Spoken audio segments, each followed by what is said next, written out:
series on the Year of Mercy. As you know, we've had many different gatherings from when the Pope visited, and we reviewed his talks, and we spent a lot of time. Some of the familiar faces are here today. We've had sessions with several speakers. Our most recent one was Tom Petriano on the joy of love, and Tom Petriano is doing a series in July 18th to the 21st in the church from 9 o'clock to 11 on July 18th to the 21st. He's going into The Name of God is Mercy, a familiar, another book that Francis wrote. And he's going to go into issues like conscience formation. And it's a series, it's 4 days. It's not just one talk, it's 4 days. The committee is meeting, there's about 20 people planning these events. The committee is also meeting to break into small groups around particular issues of people that Francis is touching on the margins. We're looking to have conversations with people who are, I've learned the new alphabet, LGBTQ. That's a very important population that we had a distinct privilege of being with in the Congregational Church up the block with Orlando. We went up there for a prayer service, and I met a number of people, some of them former parishioners of here, who did not feel welcome here because of their orientation. And I said, would you come back to speak to those who are still here? And one of the women said, I would be delighted. So isn't that a wonderful thing? We want to open our doors to everyone and welcome them. In addition, the whole issue of divorce is a big one, and we want to gather people around that. There's no easy answers to that question, and we want to gather people to talk about that. There's another of the group that are on the margins. We are dealing with a real crisis, and Fran and Tom, sit down, because they all see that the most distinguished people have arrived in the room. Have a seat. We also have found that there's a very serious issue in our community of drugs, and we've had some deaths, and heroin is very present and believe it or not, right here. And so that's another issue in the Year of Mercy that we need to reach out to people in that crisis that they're having. So these are particular groups. This is not going to be large gatherings, but smaller focused groups to support people and then engage them, embrace them, and hopefully welcome them into our community. We hope in November to welcome the homeless that always are down here in cots to upstairs in the church. The homeless people that Pope Francis is saying at the end of the Year of Mercy, he's welcoming the homeless at the Vatican. I think we want to do the same thing here. We've been caring for the homeless, the program we have, for years. It's about time you got to know those people face to face, and we bring them up here and be proud that they are part of our community. So those are a number of the events. There are more. I'm just giving you a sketch of a few. There are others that I haven't mentioned, don't have the opportunity to completely mention today.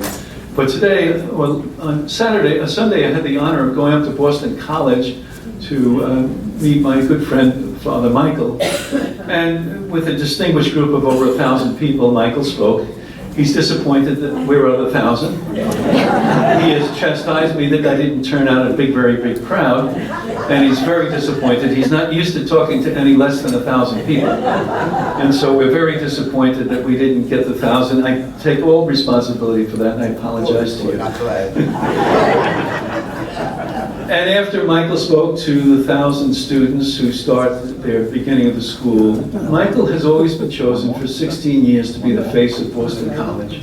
The first person to talk to students and parents for 16 years has been Father Himes, because he captivates and engages families that, in fact, going to orientations, they don't want to go to any but the ones that he's doing. And so he's really wonderful at giving that.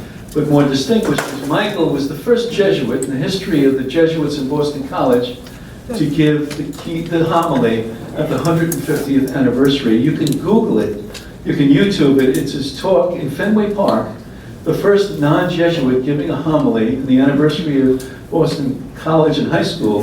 And Michael gave the talk, and it was a wonderful talk on what a university is. So let's all just welcome and be so delighted that Father Himes.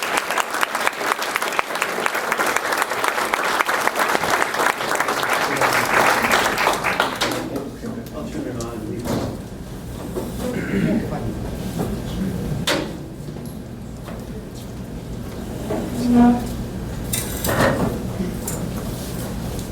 of course, it's not true that I was expecting 1,000 people. I'm horror-stricken if 1,000 people to be here.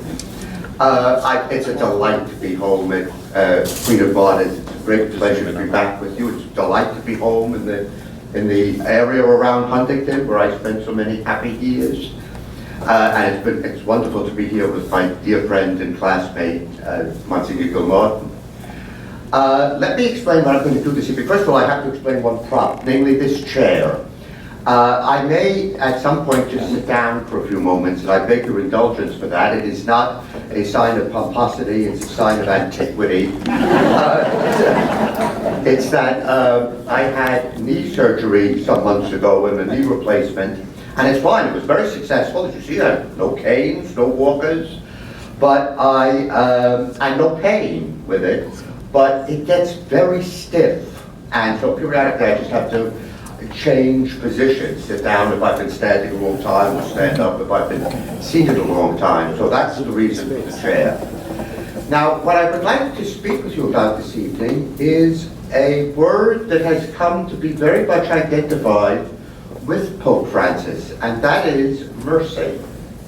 And to talk about what mercy is and how we can understand it in a way that doesn't end up making mercy sound like something antithetical to or in tension with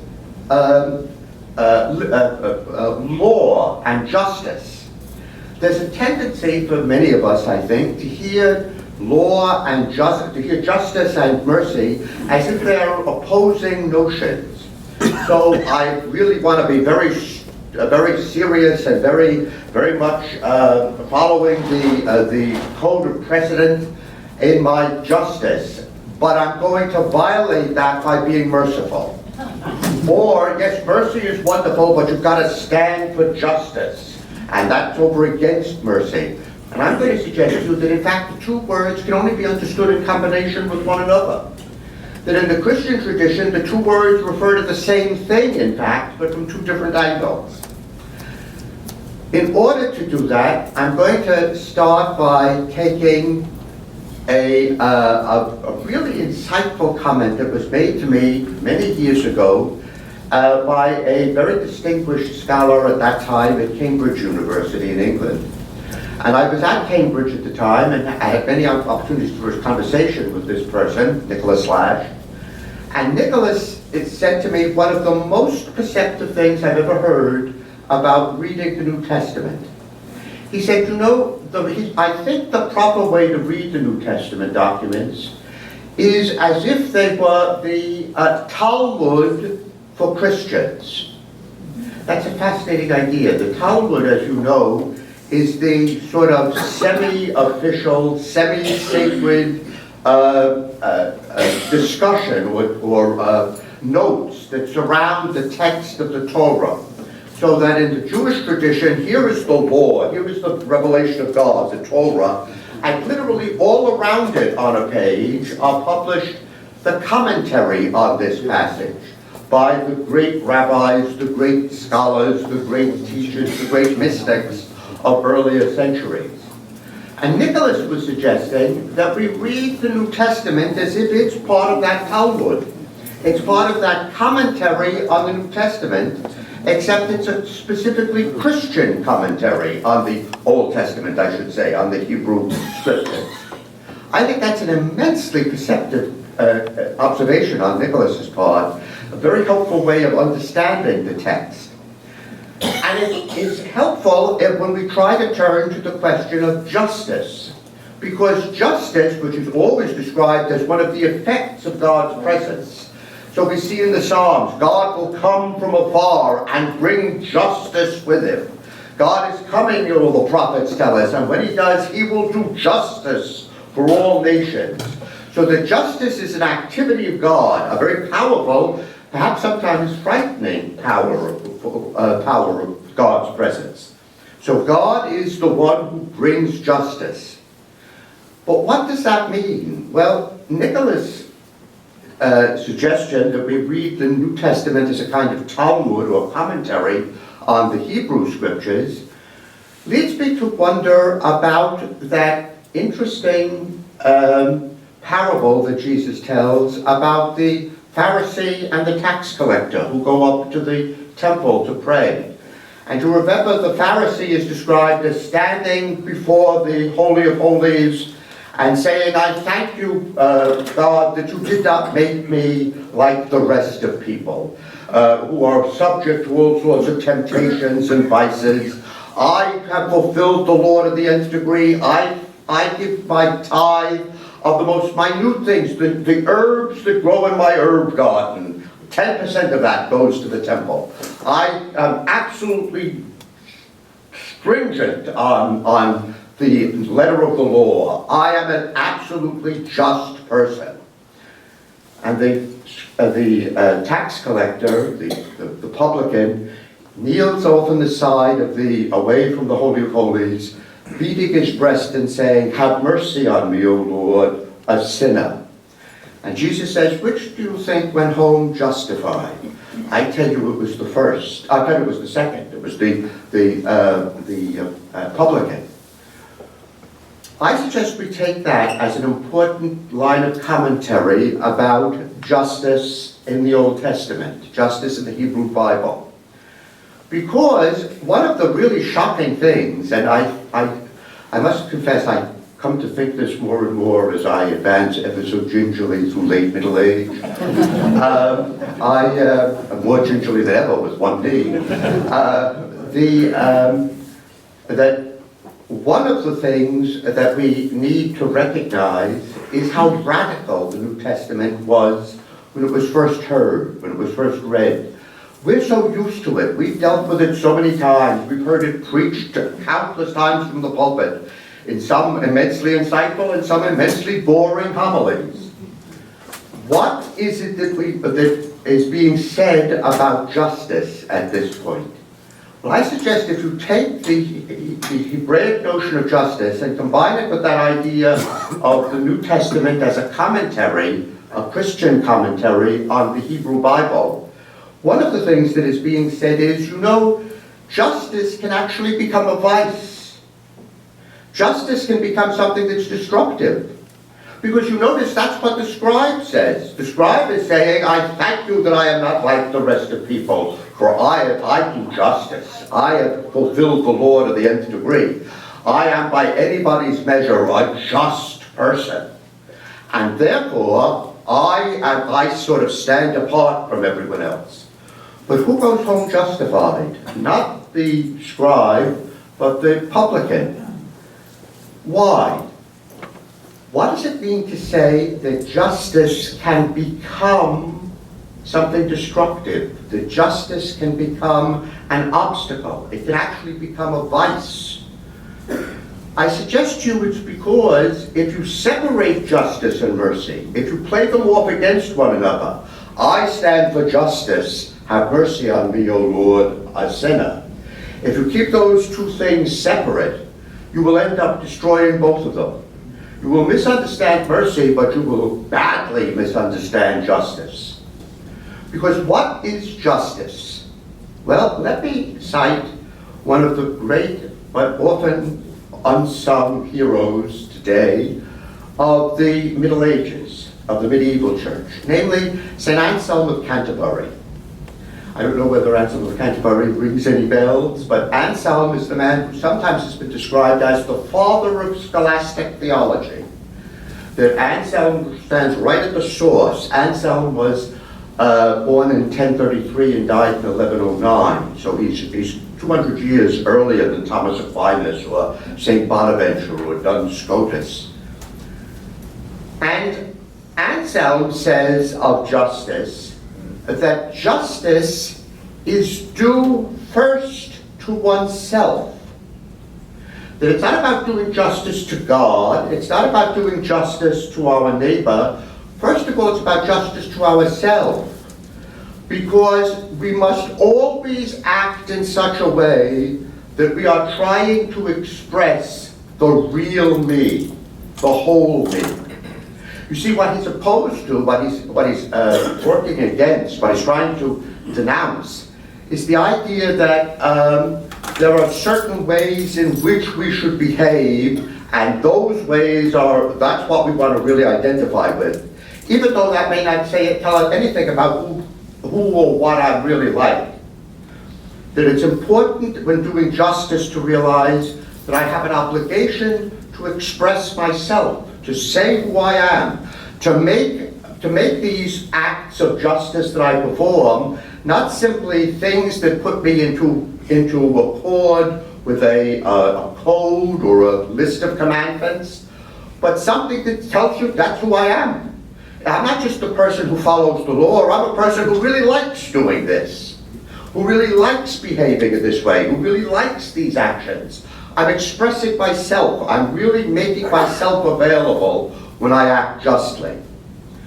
Therefore, says Thomas Aquinas, picking up on that 200 years later, says of St. Anselm, if that's true, then what does it mean to say that God is just? The Psalms do. They speak of God as the embodiment and the form of justice. What does it mean to say that God is just? Well, if we're saying that justice has to do first and foremost with really living out of yourself, of really revealing yourself, of making your actions something that really reflect you, your words something that really echo you, not something that you're performing for the sake of someone else's observation, but you're doing what you do because that's who you are. That's just the way you behave. Then of course you'll do that. If that's what justice is, then what does God do when God is just? God reveals who God is. God lives out openly that which God is. God makes God's self available to everyone. You can see right to the heart of God. And what is it that we see when we see to the heart of God? What we see is, as St. Thomas points out, is love. Because isn't that what the whole of the New Testament, but most especially the fourth gospel and the other Johannine literature, the Gospel of John, what do we read? That God is love. That if you want to know what you mean by the word God, you'll be least wrong if you think of God as pure and perfect self-gift, pure and perfect agapic love. And therefore, when God acts in such a way that we see God as this overflow of love, God is acting justly. Because God is showing us who God really is. God is being God's self publicly. God is revealing God's self by his actions to us. That's what it means to be just. So that if we end up thinking that justice and mercy are somehow in conflict in God, if we end up thinking that what we have to do is in some way bribe God to be just, and I fear that all too often that is the case for many of us, that we have a tendency to say, yes, I know I've been sinful, and what I must do is ask God for God's mercy, and I'll do it by promising God to do X, or to start doing Y, or to behave in this other way, or to alter my relationship with this other person. As if by bribing God, God will now say, oh, all right, you really don't deserve it, but I'm feeling merciful. I've got a reputation for mercy that I've got to keep up, and so, okay, you're forgiven. It's not about getting God to forgive us. It's God already forgives us. God is God. God is just endless, exploding love. If that's true, then when we experience that in our own lives, and experience it as something that we don't actually deserve, that we haven't earned, we're experiencing mercy. But we're experiencing mercy only because it's already justice. It's what God is. So mercy and justice are never in conflict. If you end up thinking that mercy in some way cancels or waters down justice, that justice is a kind of a rallying cry that by which we get people or get ourselves to act differently, that you can play off mercy and justice against one another, you don't understand either of them. And that, I suggest to you, is what that Christian Talmud of the parable about the scribe and the Pharisee, the scribe and the publican, what that tells us about mercy and justice. That what it's telling us is that the one who said, I thank you, I'm not like the rest of people, not sinful and unjust, that he doesn't know what justice is as he goes home. And that the tax collector, when he heads home from the temple, does not realize himself how profound the mercy of God is. Because he's asked God to forgive him without realizing that what he might more actually do is thank God for already forgiving him. That the mercy of God is always there, it's always extended, it's always poured out for us. And that when we see mercy, we're seeing who God really is. If that's true, then of course the church has got to be centrally based in the preaching and practice of mercy. Because it's got to, what is the church's role? The church's role is to be the presence in our world of the reality of God. And if God is love, and if that love is always experienced by us as mercy, then if we're going to embody that and explore it and embody it for other people, we have to do it in such a way that we are the embodiment of mercy. That it's absolutely central to the church's life to be merciful.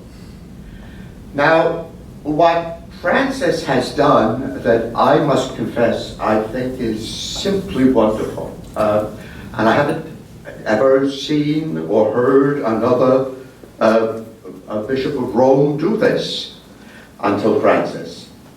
That Francis has said, and the church is not always good at this, that the church has a lot of expanding, a lot of growing to do, that the church has to understand how to be more merciful.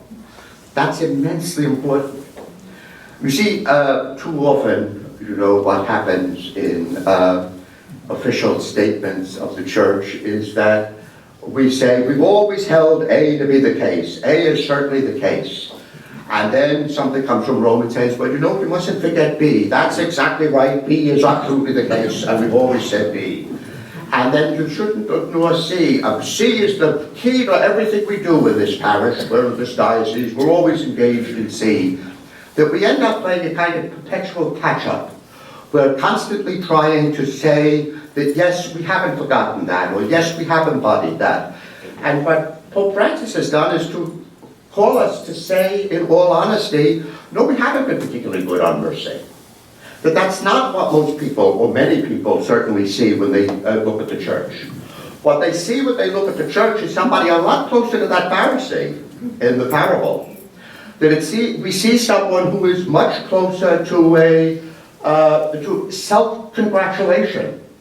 That I thank you I'm not like the rest of people. I thank you for not making me like these other folks, all of whom are sinners, all of whom must stand under your justice, all of whom require your mercy, but I don't know whether you're going to do it or not. And that now we look to the church to see the church as someone much more welcoming, much more embracing. And you see, the terrible thing that happens is that we get into this mindset that sees mercy and justice as antithetical, as in combat with one another. And so what we end up doing is feeling that mercy is sort of the easy way out. That justice declares me guilty of sin, and mercy now steps in and says, but although you don't deserve it, we'll let you in.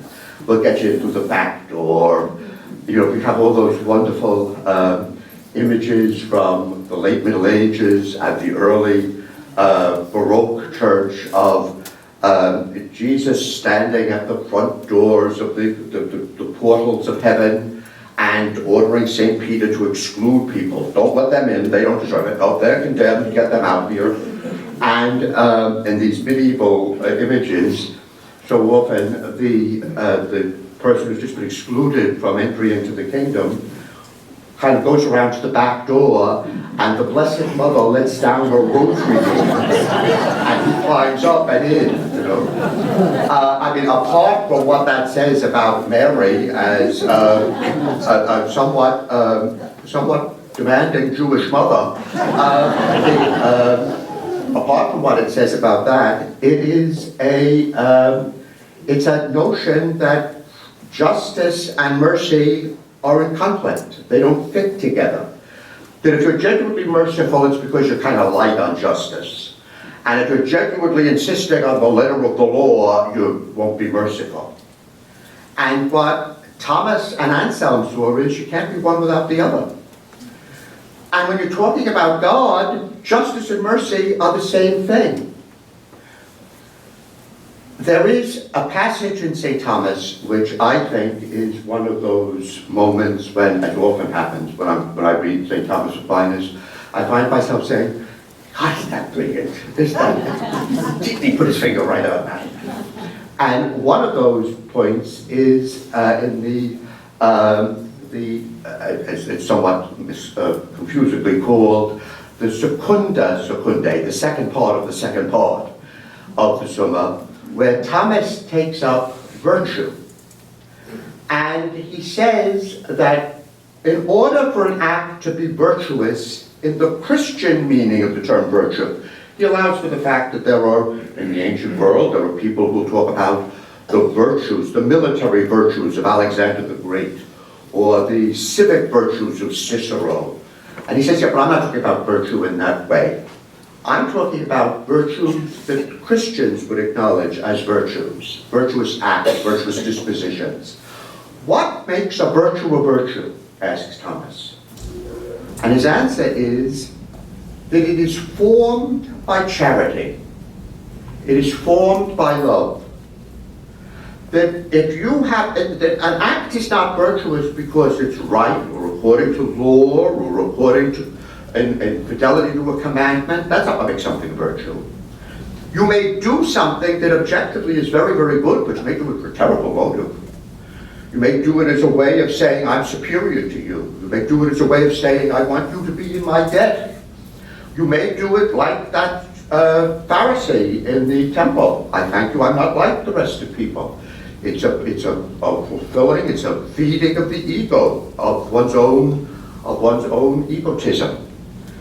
No, it's what makes a virtue is that it's shaped, it's formed, says St. Thomas, by love. It's shaped and formed by charity.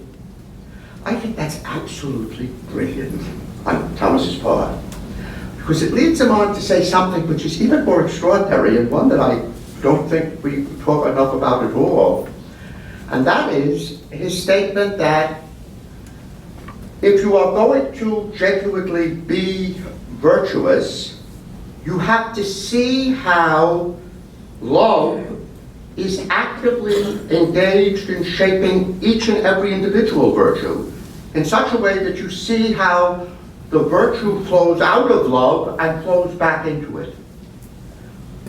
Let me give you some examples, if I may, to make this point. And the reason I do this is I'm picking two virtues, which we would certainly acknowledge to be virtues, but which we very seldom would think of in terms of a connection with charity, of agapic love, of pure and perfect self-gift. And those two virtues are there. We can do this with any of the virtues, mind you, but I'm taking these two as examples. We can do it with courage and wisdom. Now, normally we don't think of wisdom, certainly it's a virtue, but we don't normally think of wisdom as being in some way a branch of, or shaped by, formed by love. But it is.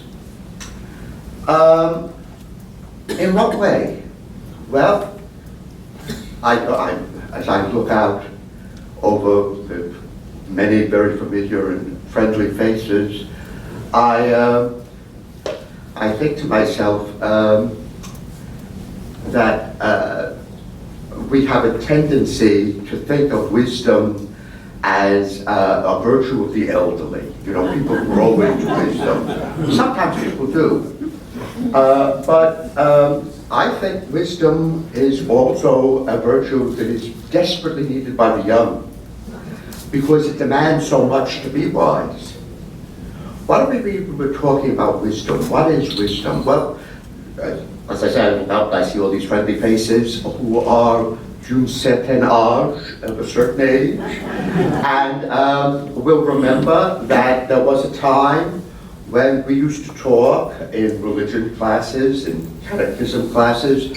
We used to talk about 7 as the age of reason. That when you reached 7, that was taken as a rough estimate of the age of reason, and now people had to answer for your own actions and so forth. I must confess, I have never found that terribly persuasive. My observation is that most people reach the age of reason at about 55 and are becoming demented by age 60 or 62, 5 or 6 good years, and that's it. What is the age of reason? What is wisdom? What is it that gives us wisdom? There's lots that could be said about this, but I think the most important thing that can be, the most basic thing is that wisdom is the capacity to see the other as other. It's the capacity to see another human being as genuinely another human being. And you see, we're all pretty bad at that. Or at least most of us, I think, are pretty bad at it.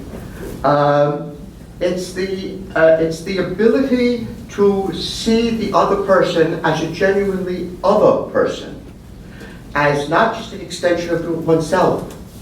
You know, I can read her like a book. Well, if you read her like a book, you don't know her. She's not a book, she's a person. I know exactly what he's going to say. Well, if you know exactly what he's going to say, you have to listen to him. That in fact, it's this assumption that we already know what the world looks like to that person. We already know that, all that. We don't need to learn anything more. That's a failure in wisdom, because it's a failure in love. It's a failure to genuinely know the other person. I hope many of you will pardon me, because I know you've heard this story before, but it's such an important one in my own life. My brother Kenneth was 3 years younger than I, and is a Franciscan priest, and is a professor of social ethics at Boston College. Also, his office is right next to mine, which is how I keep him at work. Kenneth, when I was in college, in the seminary college, Cathedral in Brooklyn, Kenneth was finishing high school at St. Francis Prep, and I remember one evening at dinner, we were all there, my mother and father, my sister, and Ken and I, and Kenneth said, are you folks going to be home Friday night? And my father said, yes, sure, Ken, we'll be home Friday night, yes. And then he said to him, why do you ask? What's so important about Friday night? And Ken said, well, and got very red. I've been talking to this priest, and I've been kind of saying, discussing, thinking about, talking with him about maybe possibly the remote chance that I might be interested in going into the priesthood. And my father and mother, wise people that they were, didn't bat an eye. They just said, oh, that's very nice, Ken. Yes, we'll be here Friday night. Yes, fine. And they went on into the kitchen, and in the kitchen I could hear them saying, well, did you know? I didn't know. I remember it so vividly because it was the first time that it ever occurred to me that my brother Kenneth was a human being. He never shown any signs of being a human being, or any likelihood of becoming one. And what I realized was that Kenneth had been in my life just that, someone in my life. That it was about Michael Himes. And Kenneth Himes was a good-sized subordinate role, supporting actor part, but he was sport, he wasn't the star. I was the star, it was my story. And Ken fit into it. And he fit into it as my younger brother. And I hadn't thought very much about this, but if anybody had stopped me and said, well, what will Kenneth do in the course of your life story? Oh, well, Kenneth was going to get married, have nieces and nephews from Uncle Michael, and that's what he's going to do. And the idea that Kenneth had his own vocation, his own vocational discernment, his own spiritual life, his own relationship with God, that was absolutely astonishing. It was the first time, and just my arriving at the age of reason, was to see, because I now could see Kenneth as another human being, as somebody different, somebody other. And you see, when you see someone as other, you are called to respond to that other. We're called to love that other. So that until our actions are shaped by love, they can't be wise. It's impossible to have genuine wisdom and not to be genuinely astonished by, puzzled by, impressed by, inspired by, hurt by, rejected by the other. It's all about our relationship with the other. It requires love to be wise. Speaking about courage, my other example, which I'll spend much less time doing, but the thing to notice about courage is that I must confess, and I don't know about you, but I suspect this will be true, the single most painful thing that human beings ever experience in life is, in my experience, in my opinion, is being an unrequited lover. The single most painful thing we ever experience is to genuinely hand ourselves over to another, to say, here I am, self-gift, I belong to you, I'm yours. And have that other person either drop it, shatter it, or simply say thank you very much and put it on the shelf. To experience that is unbearably painful. And having experienced it once, the temptation is enormous never to let yourself experience it again. So that we just don't ever get really involved with anyone else. We don't ever give ourselves to another, because I couldn't go through that again. I couldn't live through that again. And the willingness to risk that pain of rejection because of love for another, that's real courage. That's courage in its purest form. And again, it's because it's shaped by love. Love has to shape the action for it to be virtuous. If it's motivated by anything else, I'll give you a favorite example of the motivation by something else. And as usual, Shakespeare gets it exactly right. It's that marvelous moment, I think one of the great moments of the play, in Julius Caesar, in Act 1, Scene 2 of Julius Caesar. You remember that Brutus has been kept outside the stadium where Caesar is addressing the crowd, and by Cassius. And Cassius is trying to talk him into joining the assassination plot. And they're interrupted 3 times by wild cheering off stage, and finally everybody comes in who's been in the stadium, and of course at the stage, and Cassius kind of buttonholes Casca and says, what happened? What's all the cheering about? And Cassius says, well, they offered Caesar a crown 3 times, and 3 times he put it aside, and each time the crowd applauded. Although I fain think he would have taken it, says Casca. But just before this, Caesar has entered, coming in from the stadium, and he's leaning on Antony's arm. And as he goes, he's talking to Antony, and he's talking about some political issues, and he stops because he sees Cassius in the crowd. And he says to Antony, yon Cassius hath a lean and hungry look. Such men are not to be trusted. He doesn't revel lore of knights like you, Antony. He doesn't spend a lot of time in drinking and in carrying on. Such men are not to be trusted.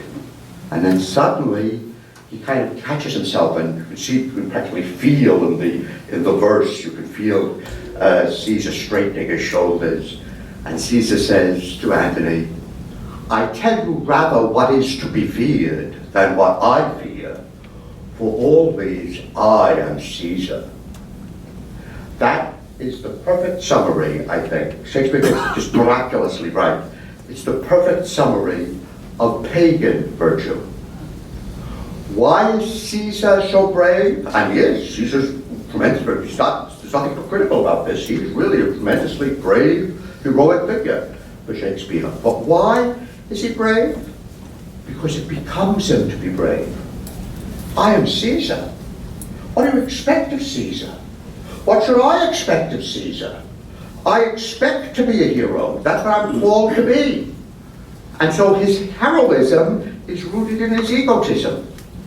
His heroism is rooted in his pride. Whereas, St. Augustine was to point this out, the devastating effect in the first books of the City of God, that Augustine can say, what makes a hero is that they are motivated by love.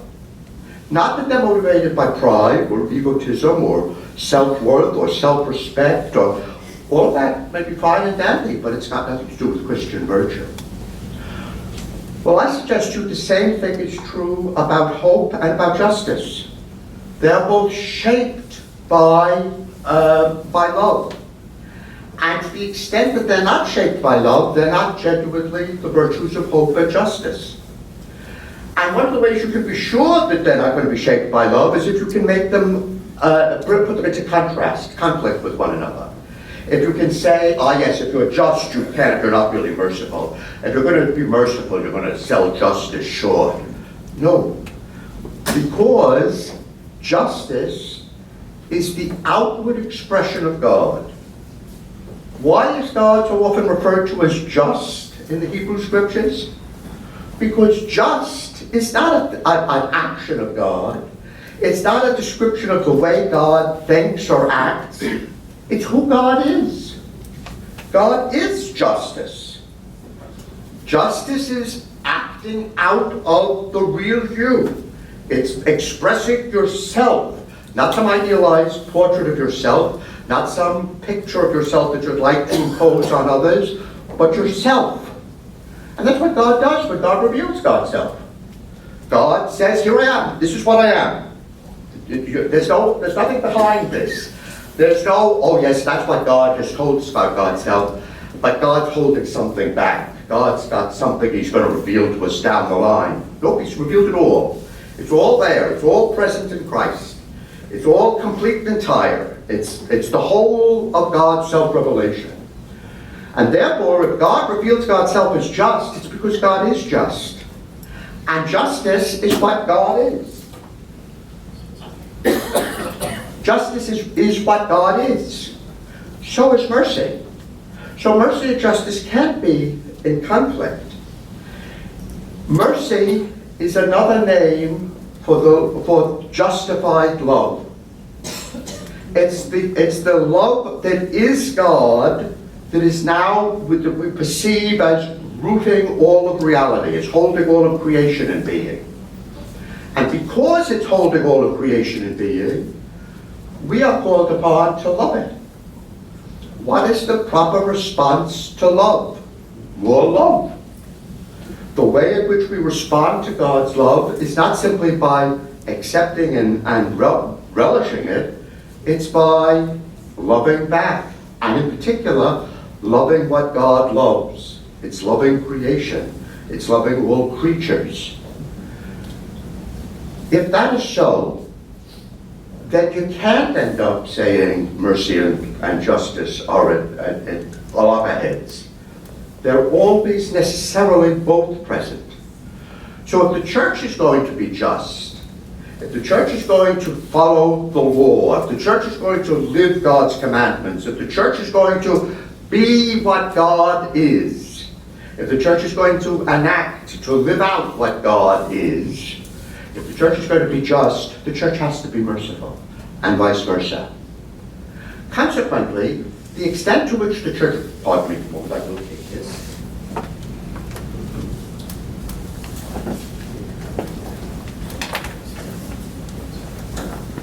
God? Good. The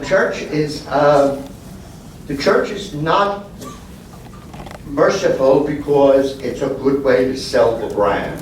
It's not merciful because we're trying to win over a lot of people who have fallen away and make them feel better about things. It's not about putting a good face on the church's history, which is pretty crummy sometimes.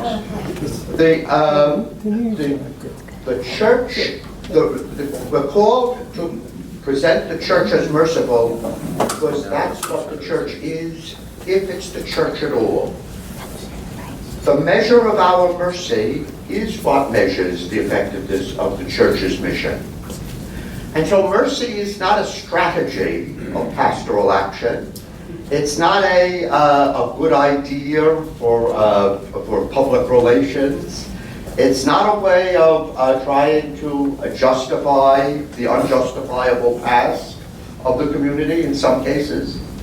It's about genuinely and wholeheartedly embracing God as God is, as God has shown himself to us, as God in his justice, in his living out of himself to the fullest degree. As God is, so the church is called to be.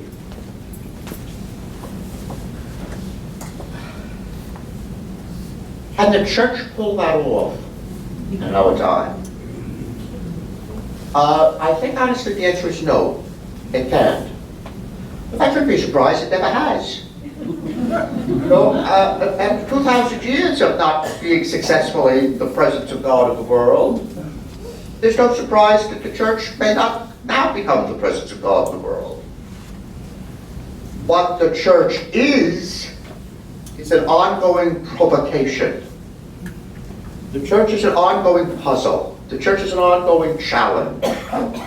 What draws, at least let me speak now just for myself, what draws me to the church is not that the church is all good, all just, all merciful, all wise, all courageous, all loving, always right.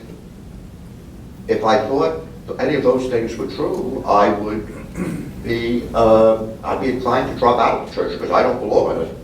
But if the church is this church that has failed in its own mission so many times over the course of centuries, and the church can still stay in the temple of God before the Holy of Holies, and still say, not with tremendous strength, not with tremendous power often, but kind of quietly and not drawing much attention to itself, if it can still say, and have mercy on me, for I'm a sinner, it may go home justified and the Pharisee not. And that, I suggest to you, is the thing that has to be the hallmark of a church in a new century, in a new millennium, with a wonderfully new Pope, with a wonderfully rich vision. It's the recognition that the church can preach mercy because the church has experienced mercy. The church knows how much it needs to be forgiven, and therefore it can preach forgiveness to all others. I hope I get these lines right now. This has probably been said, certainly been said much more beautifully and much more briefly than I have tonight by Shakespeare. The quality of mercy is not strained. It droppeth as the gentle rain from heaven upon the place beneath. It is twice blessed. It blesseth him that gives and him that takes. It becomes the throned monarch better than his crown. His scepter shows the force of temporal power, an attribute to awe and majesty, wherein resides the power of kings. But mercy is above this sceptered sway. It is enthroned in the hearts of kings. It is an attribute to God himself, and earthly power doth then show likest gods when mercy seasons justice. Thomas Aquinas would have understood what it means to say mercy seasons justice. He would have gone Shakespeare one better. He would have said, they're the same thing. Thank you very much.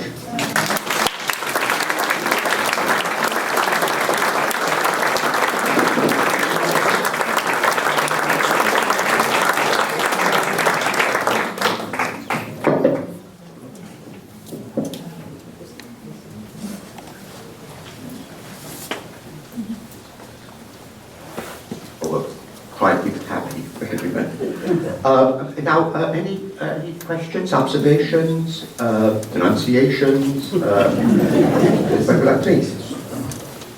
When you speak of virtues, and you mention courage, do you see Pope Francis as courageous Oh, for the yes, sir. stance he's taking? Immensely. Yes. Immensely.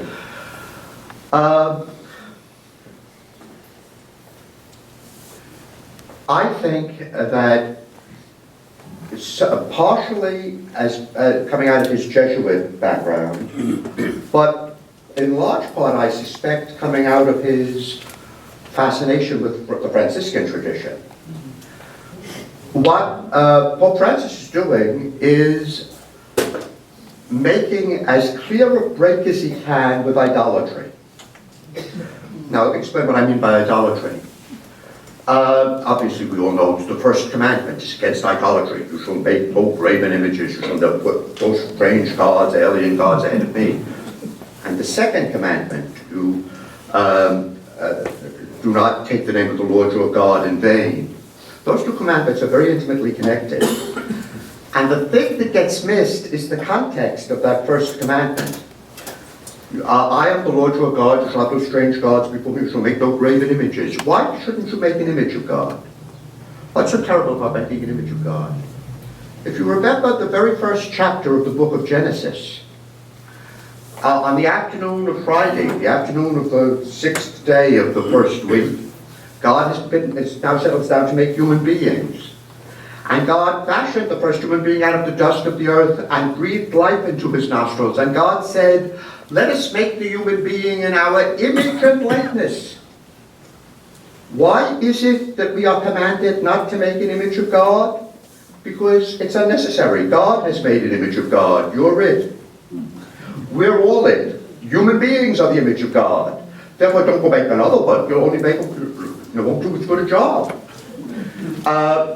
And then, of course, the second commandment flows right out of that. If you don't know who God is, if you can't ever make an image of God because God is sovereignly mystery, don't go nattering on about God like you know what you're talking about. You know, I mean, don't throw the word God around vainly. It is the will of God that, how do you know what the will of God is? You know, but God knows that, I don't know what God knows. You know, it's no accident that those first two commandments are directed against idolatry, about making images for ourselves. And the reason is because idolatry is the besetting religious sin. I mean, if you have no interest in worshiping anybody, you're not going to worship a false god. You're just not going to worship.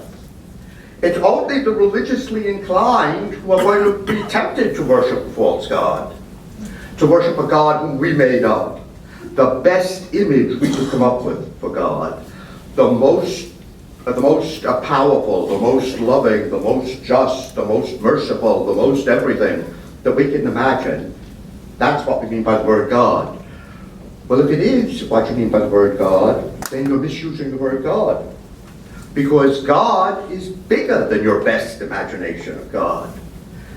No, see, that's why I like to say to my new students in theology, the undergrad students at BC, that what we're going to do together as I introduce you to theology is we're going to smash idols.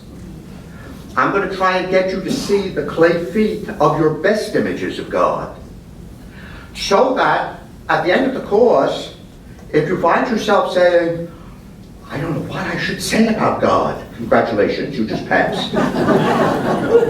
That there should be, I mean, to talk about God, to talk to God, is one of the most astonishing claims that human beings ever make.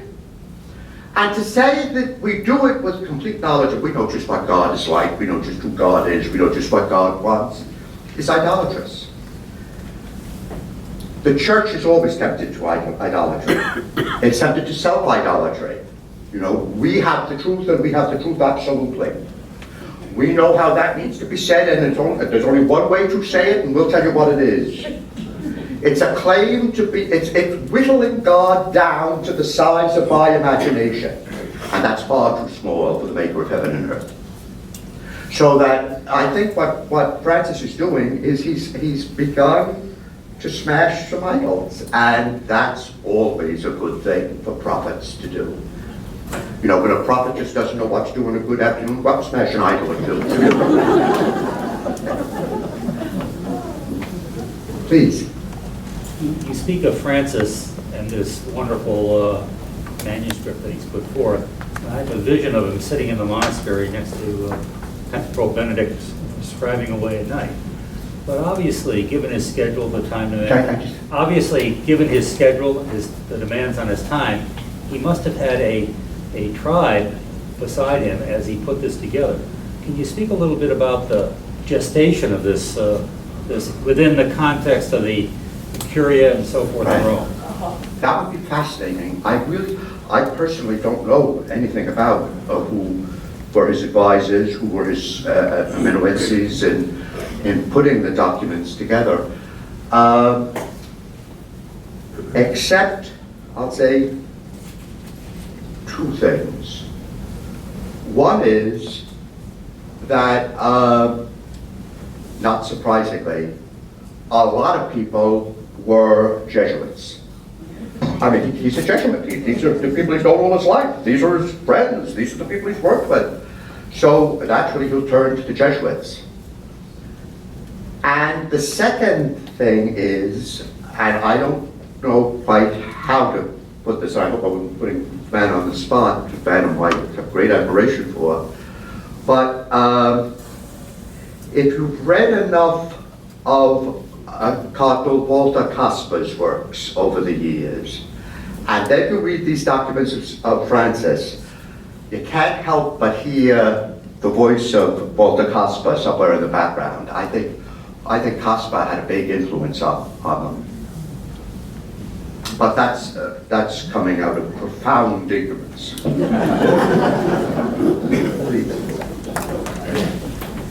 One of the things that's always, I guess, been somewhat puzzling to me is when you quoted something a few moments ago about God in the beginning. For me, I've always thought there was no beginning. That time has always been endless, and this paradox is somewhat confusing and how to reconcile it. That's a tremendously big question, as you know, philosophically and theologically. St. Augustine would disagree with you strongly. Augustine was the one who took the position that time is the name of a creature. And like all creatures, there was a time when it was not. So Augustine will insist that that there is a beginning to time, as it were. I'm not sure that he successfully answers the question, and that approach to it is a little too brief, I think, in Augustine. But one of the things I tried with my new students, again in the first week or two of class, is I asked them to think with me about a lot of vocabulary that they have thrown around quite probably in talking about God, that they've heard thrown around by lots of people in pulpits and classrooms and talking about God. And sometimes people denying the existence of God, but they still throw around this same kind of vocabulary. And one of the words on that list of bad vocabulary is eternity. Because there are people who think of eternity, most of us I suspect, and most of my students I know, begin by thinking about eternity as lots and lots and lots and lots and lots and lots and lots and lots and lots of time. And I say to them all the time, no, eternity isn't lots and lots of time. Eternity is no time at all. Eternity is timelessness. See, eternity is saying time doesn't apply. So when we say God is eternal, what we're saying is God has nothing to do with time, and time has nothing to do with God. They simply don't work. They won't fit together. The language of eternity, the language of time, and God simply don't mix. They don't come together. That makes God immensely hard for us to imagine. I'm taking imagine in the very root meaning of the term, to make an image of. It's very hard for us to get an image, a picture of God, a blueprint of God, as it were, because none of the language will work. None of the language is sufficient for talking about God. So that... You're saying a picture of God, you're trying to materialize this. And there is no materialized No, there isn't, God. that's right. That's absolutely right, there isn't. You're quite right. But I'm not trying so much to materialize God as I'm trying to experience what God experiences. Let me use one of the great geniuses of the 19th century, I think, one of the very greatest religious geniuses of the 19th century, namely Samuel Taylor Coleridge, who most of us remember as a great poet, you know, The Rime of the Ancient Mariner and so forth. But in fact, most of Coleridge's lifetime was taken up writing on the philosophy of religion.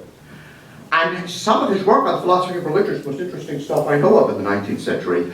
He had a profound influence on John Henry Newman. Newman learned immense amounts from Coleridge. And Coleridge has this, makes the statement that we cannot know God as an object. We're never going to know God in the same way that I know you, or I know this podium, or God's not somebody or something out there that we can direct our powers of apprehension toward and to come to know God. Instead, Coleridge suggests, the way in which we can come to know, in a funny way, in an odd use of the term, know God, is if we can do what God does. Now Coleridge says, well, obviously none of us can simply do what God does, but there is one way in which we are least unlike God, if I can put it very awkwardly, and that is that we create. And how do we create? In our imagination. Coleridge says, by imagination, I'm not talking about making up stories or making up pictures. He says, what I'm talking about is the process by which someone envisions, someone thinks out, someone pictures, as it were, within himself or herself, the plan of this building, and then turns it into a blueprint. He's created that blueprint. It's not the building, but it's not nothing. And it's a profound expression of what went on in his mind that didn't have material form, and now in some ways does. And Coleridge says, I'm not saying to you that we should think about how the architect is like God, or how the blueprint is like the building. I'm asking you to think about how what God does when God says, let there be light, and there was light, is like what we experience when we say, let me put that down on paper.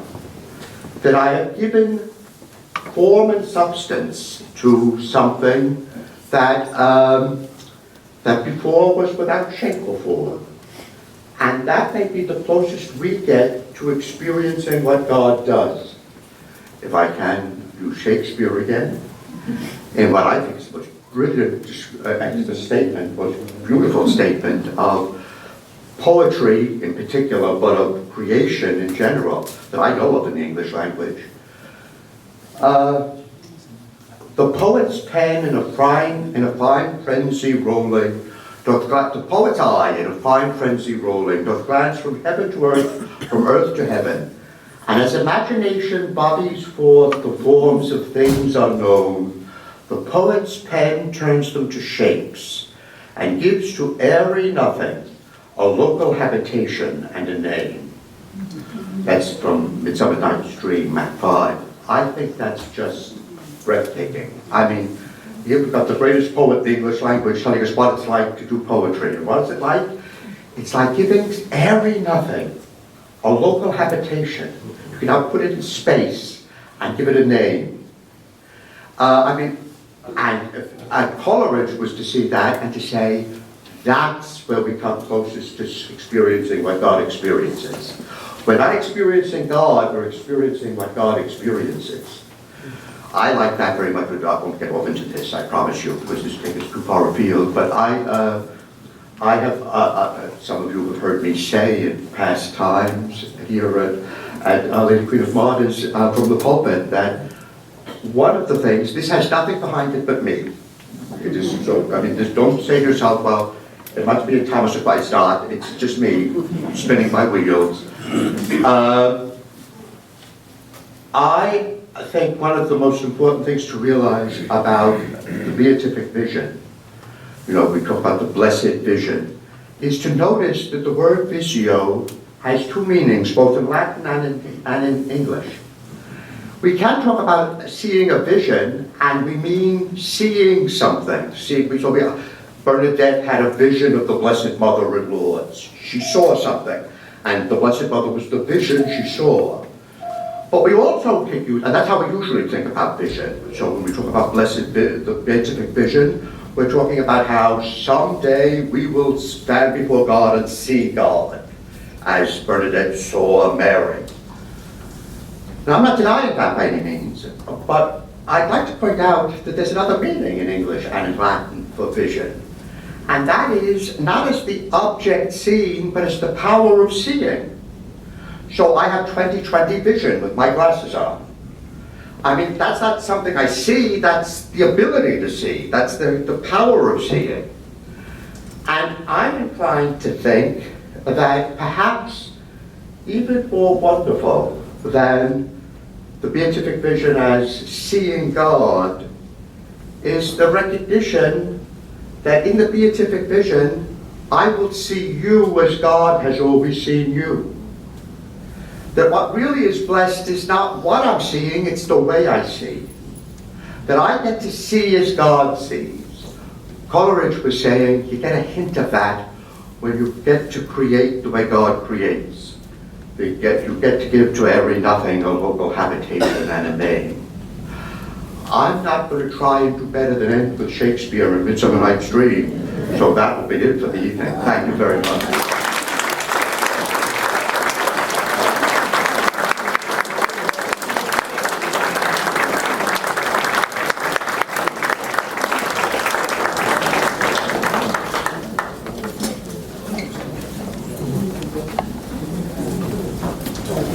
People to just, before you leave, hand out the sheets. If you just hand them out to the aisle before we have a captive audience here. I want to make sure you all have the announcement about Tom Petriano coming and sign up for that. Let us know if you're coming.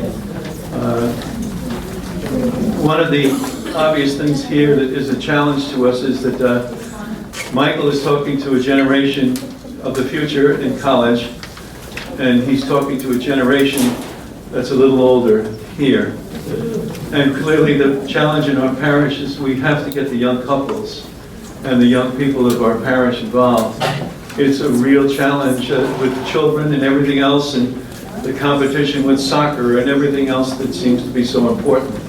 But we want to reach your children or others that are young but vibrant. We have a vibrant young community of people in faith formation, and we have to reach that population.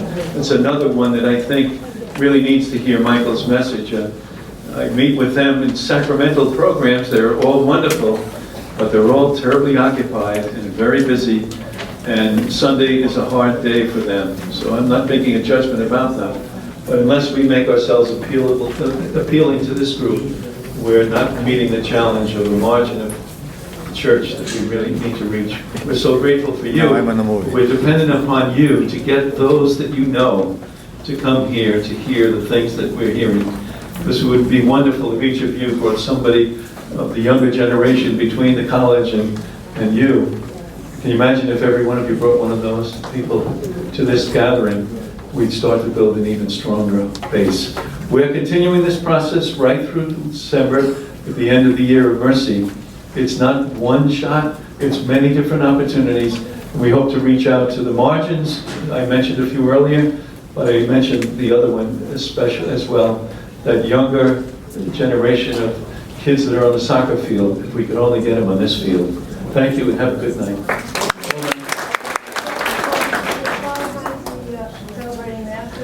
Will Father Hines be celebrating Mass this week? No, he's not. He's going home. Unfortunately, I've got to be there to give that opening of the... He's got to be at the Boston College next Sunday night, so he's traveling home. Any other quick comments? No? Yes? An idea about being able to spread some of these wonderful messages. Yes. Is tape available for all of us? This is videotaped today, and it's on the website. Oh, okay. So you go on our website, Tom Petriano's talk is on there right now, and this will be on there as well. So that's a way to bring some But of it's the one of the ways, yeah. It's the media is certainly a communication for this population. Thank you all.